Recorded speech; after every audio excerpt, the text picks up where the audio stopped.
2. A game of chess.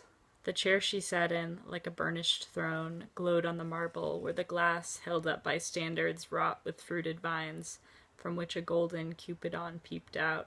Another hid his eyes behind the wing, doubled the flames of 7-branched candelabra, reflecting light upon the table as the glitter of her jewels rose to meet it from satin cases poured in rich profusion.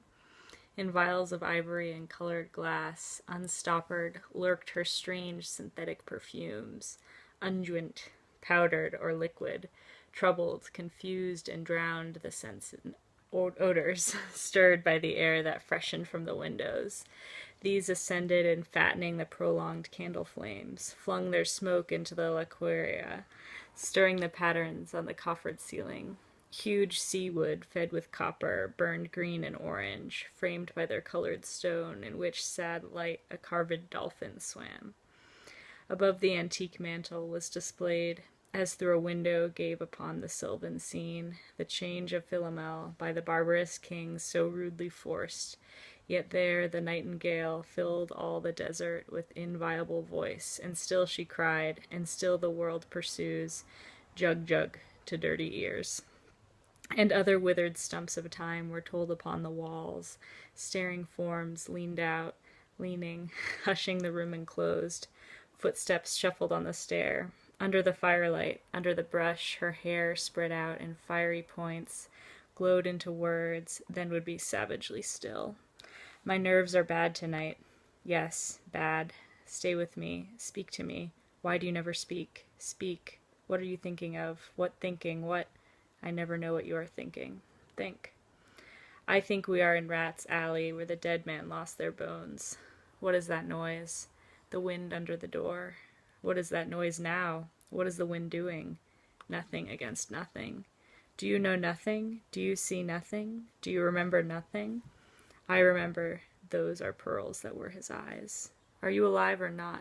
Is there nothing in your head? But, ooh, that Shakespearean rag. It's so elegant, so intelligent. What shall I do now? What shall I do? I shall rush out as I am and walk the street with my hair down. So, what shall we do tomorrow? What shall we ever do? The hot water at 10. And if it rains, a closed car at 4, and we shall play a game of chess, pressing lidless eyes and waiting for a knock upon the door. When Lil's husband got demobbed, I said, I didn't mince my words. I said to her myself, hurry up, please, it's time. Now Albert's coming back. Make yourself a bit smart. He'll want to know what you've done with that money he gave you to get yourself some teeth. He did. I was there. You have them all out, Lil, and got a nice set. He said, I swear I can't bear to look at you. And no more can't I said. And think of poor Albert. He's been in the army 4 years. He wants a good time. And if you don't give it to him, there's others will, I said. Oh, is there, she said. Something of that, I said. Then I'll know what to thank. Who to thank, she said, and gave me a straight look. Hurry up, please, it's time.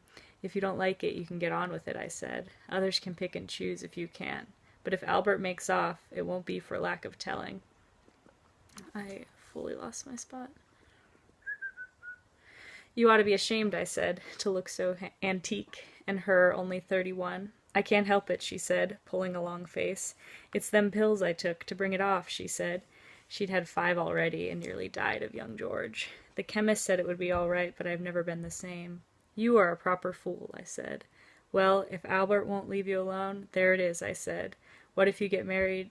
What you get married for if you don't want children? Hurry up, please, it's time. Well, that Sunday Albert was home. They had a hot gammon, and they asked me in to dinner to get the beauty of it hot. Hurry up, please, it's time. Hurry up, please, it's time. Good night, Bill. Good night, Lou. Good night, May. Good night. Ta-ta, good night, good night. Good night, ladies. Good night, sweet ladies. Good night. Good night.